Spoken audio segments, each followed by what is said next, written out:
Welcome to Hudson Valley Unleashed. A chef and a DJ go looking for the soul of the Hudson Valley. Hudson Valley Unleashed isn't just stories. It's a front row seat to the people who give this place its pulse.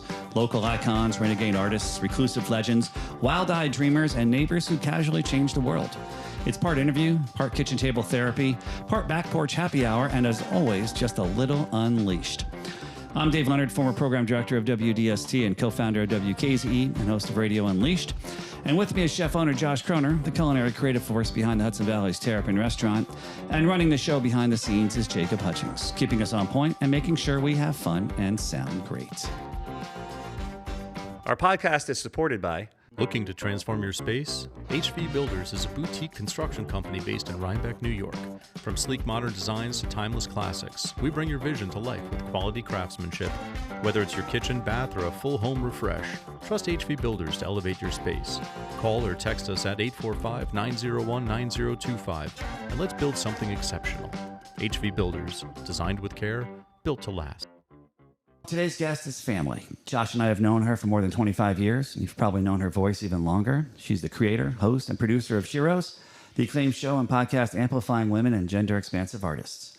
Before that, years in Hudson Valley airwaves at WDST, then WFUV in New York, where her guest list ran from Courtney Barnett, Cat Power, to Mitski, Maggie Rogers, and Leon Bridges, and yes, even Sir Paul McCartney.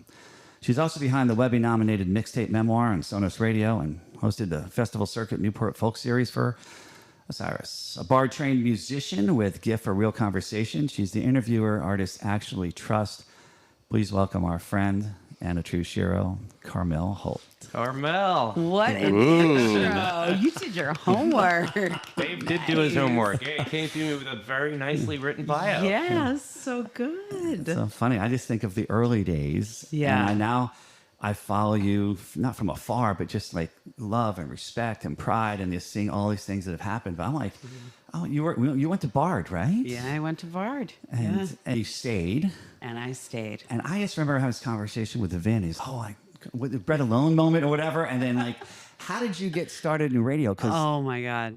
You don't know this story? I remember like saying, hey, we get into sales or something. Because I started with sales too. It always seems like sales, but we want to get this other creative outlet. Yeah. So I was a musician. I don't know if you know that. I don't think so. What did you play? I was like singer-songwriter girl.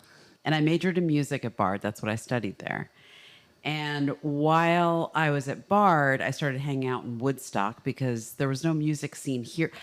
Although I will tell you a trivia fact, I played gigs in your restaurant before it was your restaurant at La Parmigiana. Oh, yes. They used to have music there in the bar, and I used to go there and play gigs. Isn't that weird? I just thought about that. So then I graduated Bard, and I was like going to move to the city. That was the plan. I was going to go pursue my music career, but I really loved it here, and I didn't want to leave. And so I did what musicians do, which is I lived in Woodstock and worked like 3 jobs.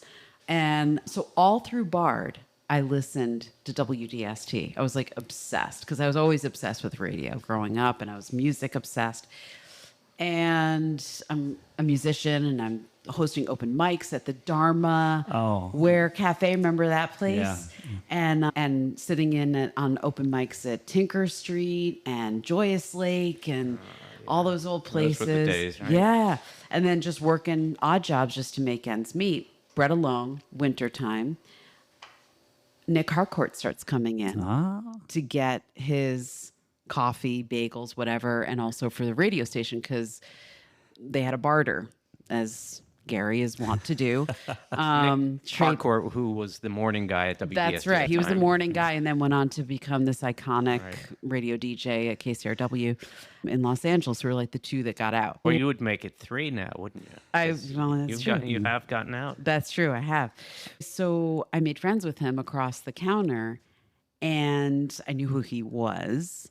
And eventually I got the courage to say to him, dude, I don't know if anything ever would open up at the radio station. I honestly don't even care what it is, but like my brain is starving. Like I gotta get out of smearing bagels all morning and pouring coffee. Like I just realized that like the balance was all wrong. I was spending the majority of my time just trying to make money in all these menial jobs that did nothing for my brain. And I wanted to work somewhere music adjacent. And I figured it's right up the street. Remember, it was in the house. Yeah. So I don't know how long that took, but Nick came back and said, okay, I know this isn't what you had in mind, but there's a sales job open. And I was like, what sales? Okay. And I walked in there and I had nose ring, long hair. I think everybody thought Vin was crazy, the sales manager at that time, for hiring me. I don't know what, but I was like, all right, I'm going to give it a try. And everybody bet against me. You know that? No. Like everybody thought that like All I remember is don't stop playing guitar. Keep your artistic you were integrity the one out there. Keep playing. you were the only one who would say that. But You did a great job as sales manager because you were my rep for a while. I was your rep for a while. And honestly, I think when I look back on it, the reason why I ended up becoming like a top biller there. The reason why I was so successful was just because I was like so passionate about the radio station. Like I believed in it so much. But what ended up happening was at that time, one of the things that was lovely about WDST, and still is that it was so local and so locally focused. And even though it isn't a non-commercial station, it's operated like one. Yeah.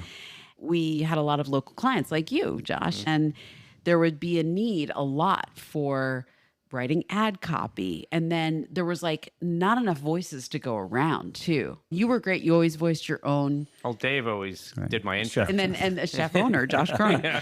But anyway, so I started writing ad copy. Turned out I was really good at it. I was always a good writer. And then I started to voice commercials.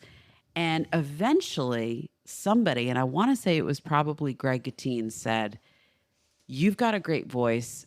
When are we going to get you on the air? And that took a long time because, for one thing, everybody knows that DJs make no money. Mm-hmm. Only people in that building that make any money at all are in the sales department. And in the meantime, I'd gotten together with my partner at that time, Steve, who, again, we know each other from those days when we lived right down the road from your first restaurant, or your first location, I should say.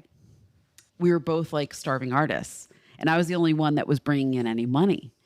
And so it was a hard thing. Like all I wanted to do was hang out with the programming staff. I don't know if you remember this, Dave, but I was always hanging out in the programming room. Like I was like, wanted to hang out with you. I wanted to hang out with Nick, Dave Dowd, like all of these people. Like I did not fit into the sales department, despite the fact that I was doing really salesman. well. But I it always just thought wasn't whenever who- I was there, I was like, why isn't Carmel on the radio?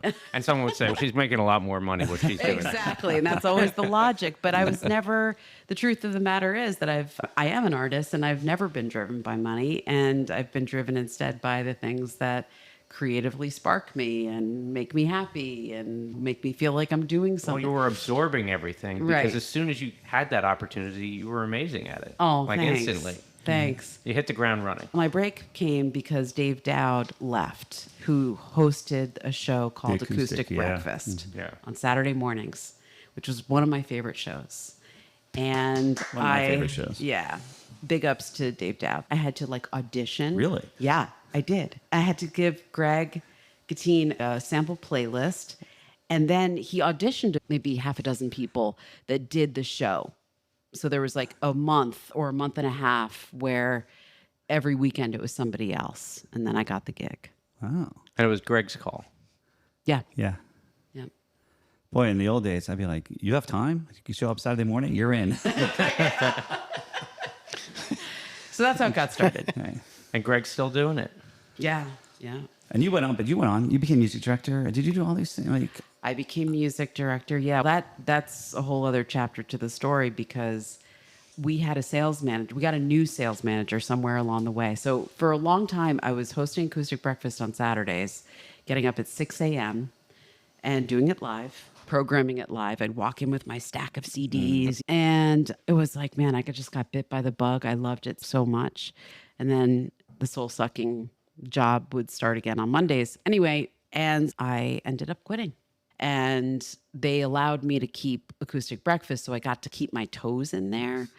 But man, it was like I was missing it so much. And for those 2 years, I kept coming in the building when nobody was there early on a Saturday morning. Anyway, eventually, one thing that I did for myself, which if there were anybody listening that wanted to break into radio, which at this point feels pretty old timey, but maybe, I don't know. But one thing I will say that I didn't know consciously that I was doing was that I started going to shows in New York City and like meeting other people. And I started cultivating relationships with people in the record business to service me new music for Acoustic Breakfast, and immediately started creating community within the music industry outside of Woodstock and outside of the walls of DST. And I also started to attend an annual music conference for radio stations like ours. I'm on my way to one of those conferences, and I paid on my own dime. Everything. Right, I did this. I love this. I love hearing this. Right? Isn't it so funny? And I get a call from Jimmy Buff, who says, "Call me back immediately. I think I've got the answer to what you've been seeking." He knew that I wanted this. Mm-hmm. So I called him back and he said, "Okay, this is going to sound a little crazy, but I know a way that I can bring you back full time. But here's what you're going to have to do. You're going to have to produce the morning show. You'll host middays, and you'll get to be music director." So I flew home. I presented this package to my partner, who was not very pleased at all that I was going to leave sales. But I did it anyway. It was hard. It was really hard, but so worth it. Yeah. So worth it. Yeah, that was a big step, but Big step. obviously, look where it took you. Leap of faith. Yeah. I was in and out of all this happenings, but so great to hear it again and hear it from your perspective. Yeah, and how lucky were we to have you on the airwaves? And to me, same thing to the conferences, paying my own dime, but getting that connection with the outside world to help build a community and build something in Hudson Valley. What you've done, it's just fascinating. And those connections to me also helped tremendously, because we back here and in Woodstock had the opportunity to expose bands, to help artists. It wasn't like LA, but we knew our role, and it was like, hey, we'll give you a shot. And that helped build so many artists. Yeah. And you've been integral in that. Yeah. And only just reaching more and more people as your career has gone on. Yeah. I know, it's wild. So you find yourself at all these different crossroads, and I'm still out there hustling my ass off. I still haven't left. I got 3 jobs and still in the Woodstock. I know, it's like, how much is just really? I don't know. But you get to follow what you love, and being on mic and being able to do what you're doing now is an evolution of your career. Yeah. And having had that experience on producing the morning show and being able to have that midday, that really drove you into FUV, and then from there you got to where you are today. Yeah. I just want to talk about Rita a little, because Yes. I'm not going to cry, but I'll talk about meeting great people who have influence and also being in New York City. At one point, did you just go straight to FUV? Was there a moment in between? Because that was a great relationship. Yeah. So you're referring to Rita Houston, the late great Rita Houston, who RIP, this year will be 5 years since she passed in December. She died of ovarian cancer. What a story. First we met in New York. I kept bumping into her, and I knew who she was. I was like, oh my God. First of all, a woman, and not only that, but a gay woman as the program director at the best and number one market, AAA, non-commercial public radio station in New York City. Rita Houston, she's a legend. And I was like, I want to be friends with her. And through some of our mutual connections in the record biz, we started to get to know each other, be invited to the same dinners in New York City. Then I started to see her at conferences. And yeah, it was like just add water, like instant family, instant best friends. I think she saw in me a kindred spirit and somebody that also she could mentor. And being out at night, which is so important. But at FUV, you had to wait around for somebody to either retire or die. Nobody ever left WFUV for obvious reasons. Sounds like DST almost. Very similar. Very similar. But the major difference being New York City. New York City, and also the license holder for WFUV is Fordham University.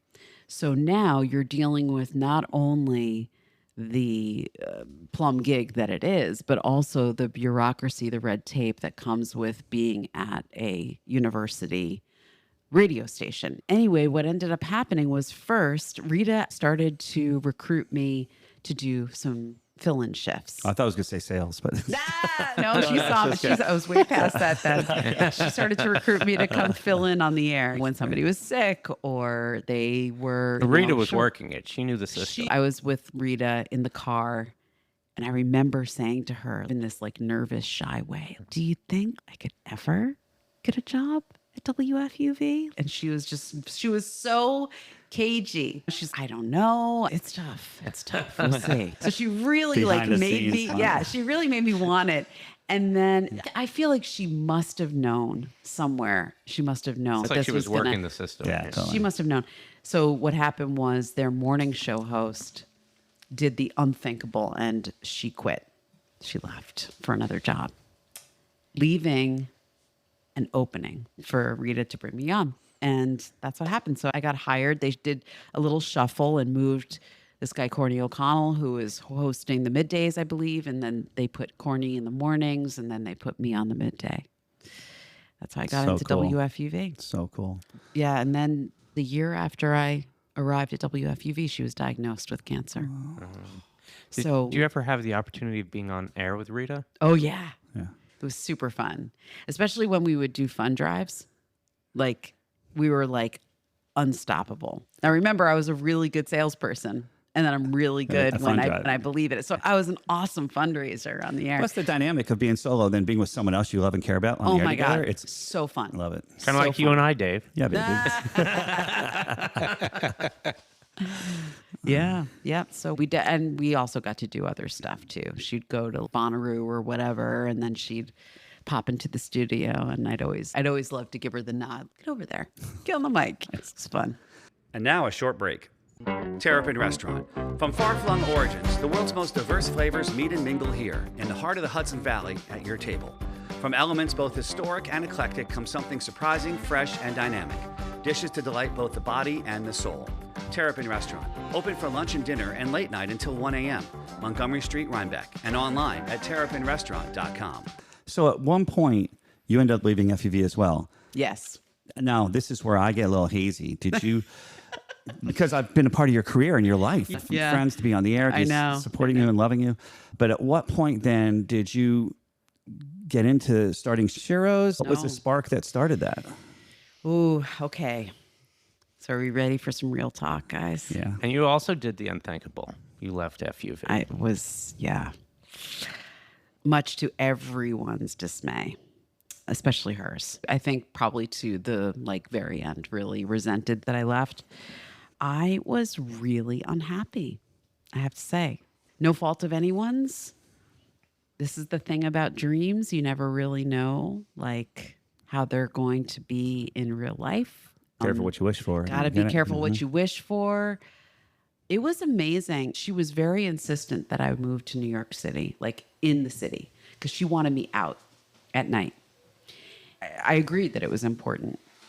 But remember, I was the one who stayed after college and worked at Radio Woodstock for 18 years. Were you in Woodstock this whole time or Kingston at some point? Or were you? Once I partnered up with Steve, we lived out by the Ashokan Reservoir, right. by your old place, yeah. So I Right was by living the in old woods. Terrapin. That's right. Yep. That's right how- down that- down the which is road. how I we mean, met. this is what I'm saying. This is so weird. I didn't really even fully think about this trifecta and how connected it all is, Yeah. but that's pretty beautiful. I really love it. Sure. And there was a moment, and I think this was right before you moved. You came for a very short stint at Terrapin. Yeah, you want to talk about that? Oh boy! Listen, this feeds all into why would I leave FUV? Why would I start Sheroes? I love you two to pieces. I think you are the exception to what I'm about to say. It is not a very friendly place for women, being a woman in a lot of industries, but radio, music, it's a very male-dominated space. It's very hard to advance your career. you're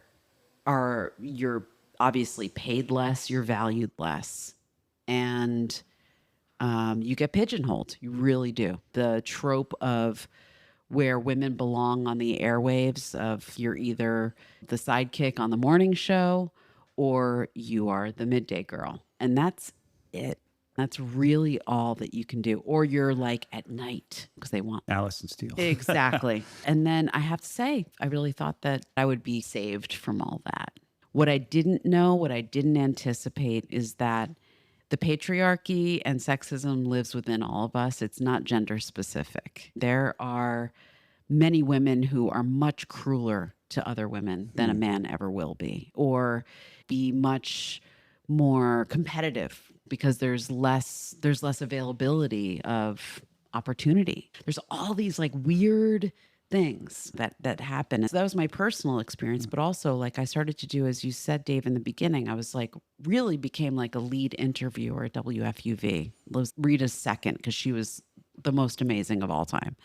And what would end up happening, and a big major difference between, I think, Rita and I, is that I always wanted to get a little bit deeper. Like I always wanted to get to the emotional part of what was happening. And because remember, I'm an artist myself. I come from that.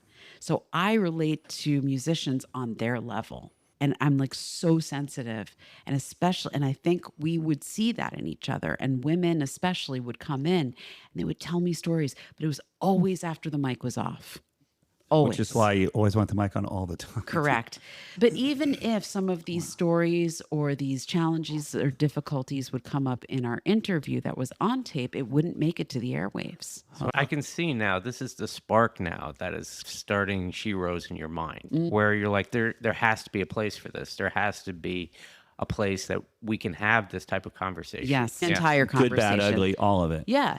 Still, when I do my interviews, it's both, right? Like artists have projects to promote, tours to talk about. They want to talk about their creative process. They want to talk about when they are in the studio, what their production preferences are, composition, orchestration, whatever it is. I want to include all of that, but I also want to give them an opportunity in a very safe space way to share the whole if they want to. This is what I found of you is need to make a living, which I did sales or whatever in the old days, but then how do you keep your artistic integrity, whether you're an interviewer, a musician, and all that, and somehow overlap the two while staying true? I guess that's the integrity aspect of it, of all of that. And staying true to you, but also with your interviewers, guests, or musicians. Exactly. I did pitch the idea to Rita, and she gave me her pat answer to ideas that she didn't want to deal with. And that was, that's a great idea. Let's think about that.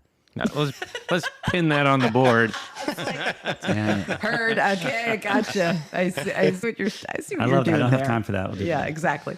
I started to host a series of live and conversation interviews at Sonos. Do you know the speaker brand? They had a really Unleashed. cool... I took my Unleashed thing. I was like, what? Yes, I love that. No way. I love Oh my them for God. it.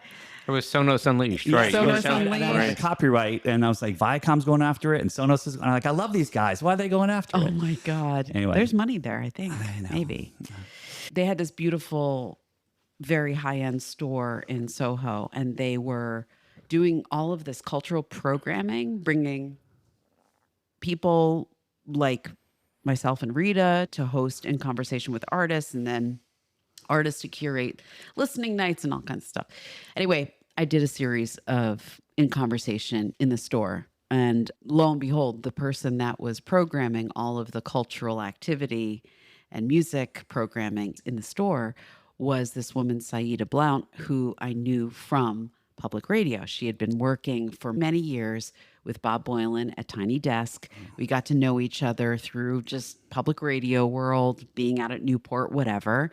And one night she pulled me aside. I think I had done 3 conversations in a row with women just by happenstance. It was like Cat Power, Sharon Van Etten, and I forget the third one. But Saida pulled me aside and said, have you ever thought about doing a podcast? Because you're really good at this. And I was like, as a matter of fact, I have. And I have a deck and everything. Like I have it. And she was like, come back next week. I want to meet with you. So I go back next week. We sit down and we talk. I present Sheroes to her. Already has the name, everything. Wow, Yeah. And she said, love it. I love it. She had me sign an NDA. This is all so trippy to me. Like I'd never been in this kind of a level of conversation. So tell me, because I think a lot of the listeners don't know Sheroes, but they should. Yeah. So give just a little pitch of exactly what Sheroes is. At the time, the way that I pitched it was, it's exactly what we were just talking about. It's conversations with women of all generations, all genres, about their path, their journey, their career, and sure, like whatever they're doing. So I've been going through and listening to a bunch of these, and what I've found is amazing is that almost every artist, I didn't know who they were. And then I start listening to it. I'm like, wow, this is really interesting. And you're finding people that really have interesting stories, and you make the whole interview such an involved process that it makes me want to listen to the music. And That's very kind. Thank you. so not only are they coming on your show, but you're also fostering this connection with these people. Thanks. Thank you. So with the Sonos, were you picking the artists or they were picking the artists? I got to pick them. I love it. So basically, though, it was crazy. The NDA was, we're launching our own radio, like streaming platform. We want to hire you. I have 5 slots for podcast incubating. And so here you go. We're going to give you 10 grand to develop your idea. I was like, amazing. And like the next week I walked in and gave my notice. Definitely not a risk averse person, but it just seemed like, when is that going to happen? But this is so perfect for you. It's good that I see you in this position with Sheroes, and I've known you for 27 years. And this does seem like this is great for you because you're dynamic. And that's one thing, even as a salesperson with DST and from meeting you from the very beginning, I felt that about you, that you were a very dynamic person. And being a DJ is great, but this is different than that. This is more of just really addressing something that you're passionate about. And it's great to see you in this role. Thank you so Yeah, much. leaving radio and going for podcasting. Where was this in the realm of podcasting then? Early, just getting started? Still, I will say, Because that's character building. Yeah. So it was 2019. It was this golden moment right before the pandemic. I spent the entire summer interviewing women at the Sonos store. I got to the end of the line, had all this content, and then they were like, pretty much patted me on the back and was like, good luck, kid. But aren't we here? Aren't we going to do this now? Aren't I going to put this here, Sheroes? And Saida said, I'm so sorry, but we're not ready. And when we launch, they've decided they want to launch with Tom York and David Byrne and all of these big superstars, which I get. But fair enough. So I leave, I'm scrambling. I get hired through a weird set of connections in the weirdest, most wonderful job, which was I went and worked for The Gap in Tribeca at their headquarters in this crazy secret creative lab that somebody had put together in the adult design department. So I spent 5 months doing the music part. They hired like a graphic designer and a video person and a music person. I was the music person. Love it so much. Oh my And God. this is the music that gets pumped into the stores? Yeah, so I got to consult on the music, not only that was pumped into the stores, but also I knew nothing. What did I know about fashion and design, any of this? When Gap puts their seasons together, it's this gorgeous old building in Tribeca, right? These ginormous loft rooms, and they build actual mock-ups of stores. And then everybody from Gaps all over the world come to Tribeca to experience the next season. With music? I love it so much. Wow. Yes. That's so cool. So then I had to, More respect for Gap now. oh This my is God, great. it was, you know what? Big ups to Gap. Yeah. I love the commercials. I play like that. They're great. Yeah. They're great. They like walk the walk, talk the talk. I love them. That's very cool. But I lost that gig in the pandemic. I figured, I guess I could start working on that Sheroes thing again. Tried to pitch it out. I used some of the content that I got from Sonos. Nobody was biting. Nobody wanted it. It's almost when I stopped doing Unleashed because nothing was happening. It was Right. like, what's going on? Exactly. Yeah. So then a very wise friend of mine from public media said, maybe you're going about this the wrong way. Maybe you should take this Sheroes idea and make something for public radio. They're all scrambling right now because they're trying to figure out how to keep the lights on, keep the mics on, because people can't go into the studio. Everyone's quarantined at home. I bet you people would gratefully take some content. So because I have so many friends in the business, I just reached out to a ton of public radio stations, and lo and behold, she was right. Everybody needed it, wanted it. I gave it away for free for the first year So where did you produce the show? in my little home studio that I made at my barn at home in Kingston. And I started working at Radio Kingston. Oh, yes. Where Jimmy was. Or Where Jimmy Jimmy helped was. make that So happen. another DST full circle thing. And who produced the show? Me. Yeah. So you did it all by yourself? Yeah. You worked the board and Everything. gave. See, we're not that That's how, good. that's how We it have happens. Jacob here. Without Jacob, we're lost. I just had levels. Yeah. And then Sonos Radio came back to me and said, okay, we're ready. Come on, let's go. And I was like, great. Here's Sheroes Radio. I've made it. You see, here. You want to put it on? No, we want something that's just for us. Can you do something that's like that, but just for us? And I was like, sure. So I had this other concept in my back pocket called Mixtape Memoir. And I just adapted it for the Sheroes thing. And Mixtape Memoir, the concept was very simple and based on a real life experience that I had at WFUV, where AC Newman from New Pornographers came in for my all request hour. And I said to him, you know what? Why don't we do this? I want you to tell your story from the beginning of this journey to like now and put it to a soundtrack. Like, I'll play DJ. You tell me what you want to hear to be the soundtrack to your story. Totally came up with it on the fly. And there are lots of examples of this out in the world where somebody goes, oh, the 5 songs that changed so-and-so's life or whatever. I'm just thinking about what song we're going to play right now. But the thing that's always been missing for me is that time travel thing that you get where you say, I don't know what the song is that's important to you, but you say the song. Anything by The Clash. Okay. So say the song. Oh, I don't know. Let's say Magnificent Seven. Okay. So you put on the song Cheese Boyga. and you listen to it. The memories start to flow. It's like you just turn the tap and the memories start coming and the emotions start coming. Great Gig in the Sky on 8-track. The next thing you know, the person's am I allowed to swear on this thing? Yeah. Oh, yeah. Holy shit, man, this is bringing me back to how many times have you heard somebody say that? And when it's in the context of talking to a musician, oh my God, the depth of these conversations is Everything you've wanted to get to. everything that you've wanted to get to.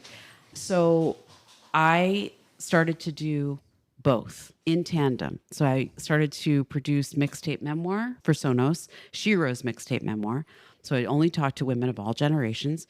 And then I also produced Sheroes Radio and distributed that to public radio.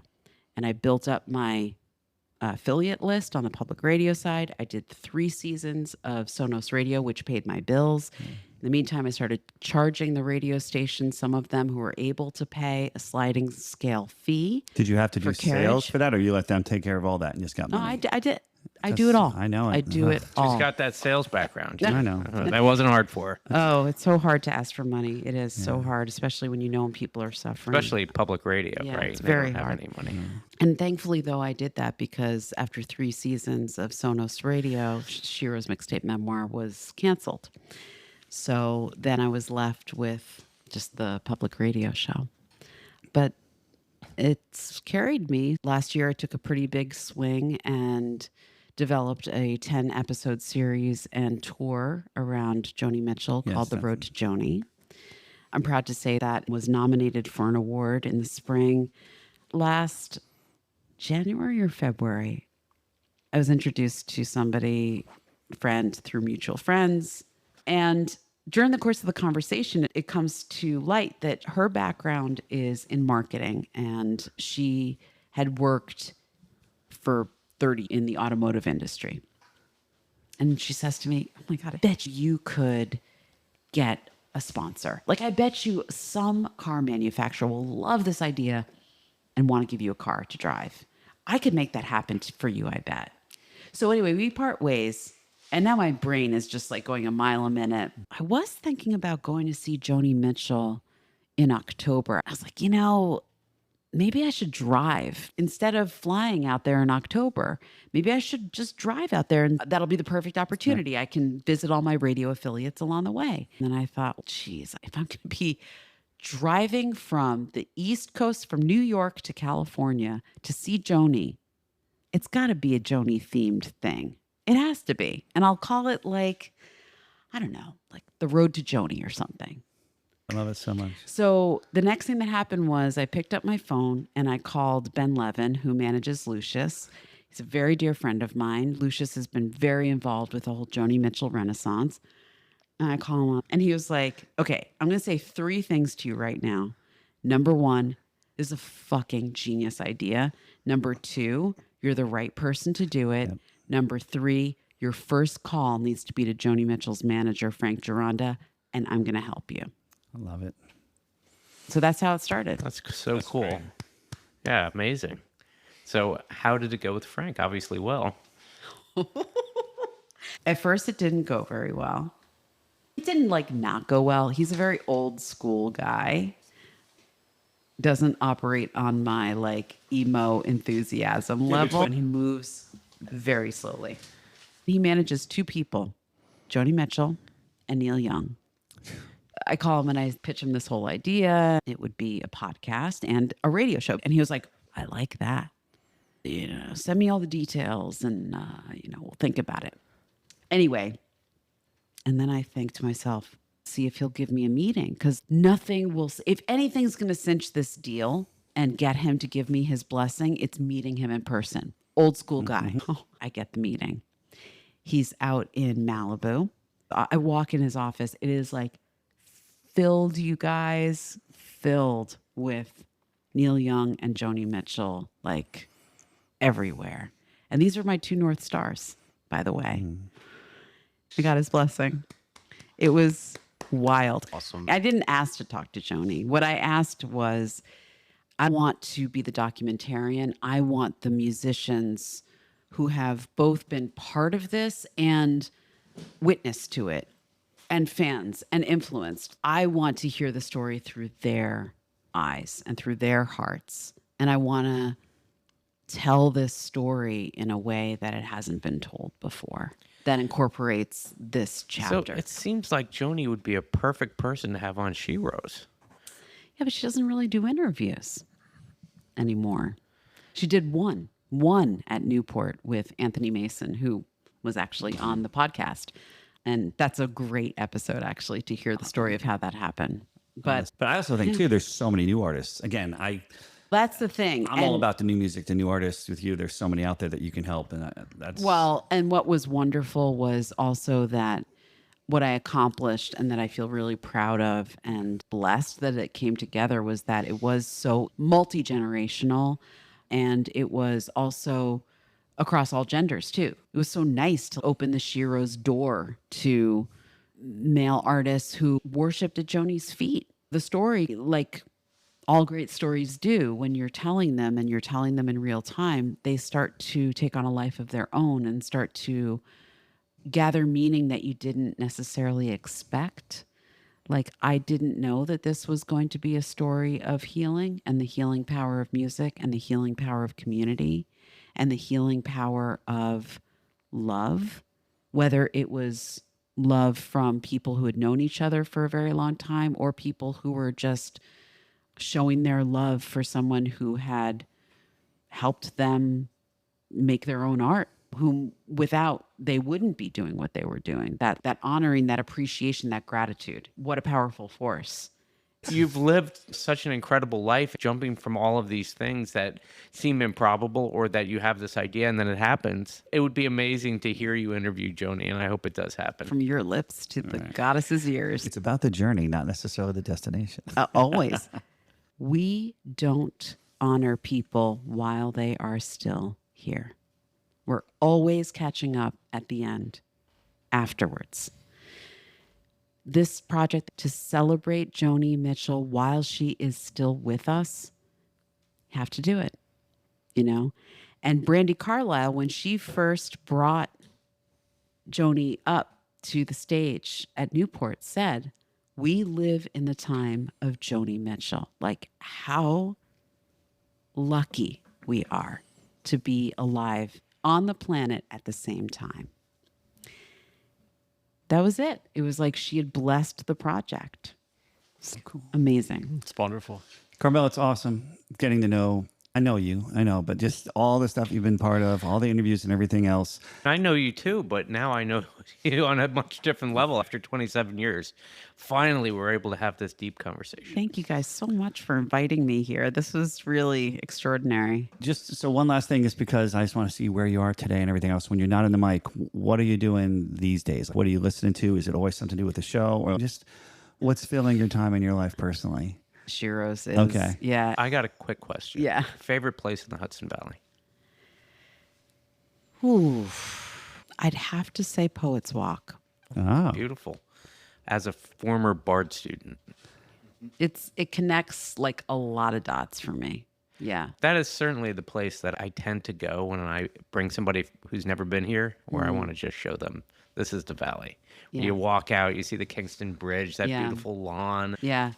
Yeah. There's something about it. It centers me. Yeah. Yeah, just how it runs down to the river. Yeah, it's great. And you get the perfect mix of the open field, the view, the woods. It's just like a little with the bit of with the bridge. a bit of everything. Yeah. It's nice. Love it. You have a favorite event in the Hudson Valley? A favorite event? Like an annual event, you mean? Sure. I don't know. I spent most of my life telling everyone where to go. Don't just go myself. So I'm just intrigued with you. When do you get to? I love O Positive. I was there at the very beginning. I love what it stands for. I'm such a disruptor at heart, and I really like the kind of anti-establishment ethos of that festival. But more than that, like the mutual care, like that it's about trying to find a way to best the system so that we can take care of one another. That's awesome. Go, Joe. Beautiful. Go, Joe. It was truly a pleasure to have you here. Oh my God, you guys, what a gift. Oh, I Thank love this. you. And it's great having you on both sides, like doing it for everyone else, but now also to just have you on this side of the mic and talking to you. And I don't know, maybe somehow I can put this into the world that Joni Mitchell and you are going to have a conversation. 'Cause I'd love to listen to it. That's very sweet of you, but is it okay if I ask a favor Yeah, of course. at the close here? If, as a humble pitch, Sheroes is really in dire financial straits. The defunding of public media has really been devastating. And my dream is to be able to, continue to hold this space that is so precious and to continue to build on what I have already created for 5 years. And also to be able to once again provide this programming to my public radio friends, family, and affiliates who can't afford it. So I need funding. Do you have a Patreon? What I have now, which is really exciting, is a fiscal sponsor. Wow. So the organization is called AIR. It stands for the Association of Independents with a T, Independence in Radio. And they are a nonprofit org that is focused on supporting independent audio producers and public media Maybe we people. could link them to the podcast here too. Yeah, and that would be great. You should join for sure. It's Oh, for you, amazing. though, I mean, to It's help get amazing people to- resource. So I applied for their fiscal sponsorship program, and what that does is puts me under their nonprofit 501c3 umbrella, so that I can now raise money for tax deductible donations So and grants. I will say certainly that your type of programming, the type of show that Sheroes is very important. And hopefully the listeners that are listening to this have a look at Sheroes, see what's going on. Thank you. We will have your fiscal sponsor on our site so people can find it there. Thank you. I wish you the best with this because Thank you. your voice is very important. And hopefully you, Josh. people can still continue make to me listen to cry. this for a long time. Thank you. Thank you, guys. Thank you, love- Jacob. Thanks for running the board. I love you both so much. I know. Thank It's you. such a treat. Yeah, thank you. Thank you for listening and spending time with us on Hudson Valley Unleashed. And thanks to our producer, Jacob Hutchings. Thank you, Jacob. Look for a new podcast every Tuesday. All of our shows are available on Apple Music, iHeart, and Spotify. And follow us on Instagram at Blue Sky. And feel free to email us, info@HudsonBayUnleashed.com, with any comments, questions, or suggestions. Thank you, Carmel Holt. For Josh Kroner, Jacob Hutchings, I'm Dave Leonard saying goodbye. And until next time, stay unleashed. Awesome. That was great, Carmel. You were an amazing guest. Oh, thanks, you guys. Really sweet. What the hell? Original music by Spencer Hutchings.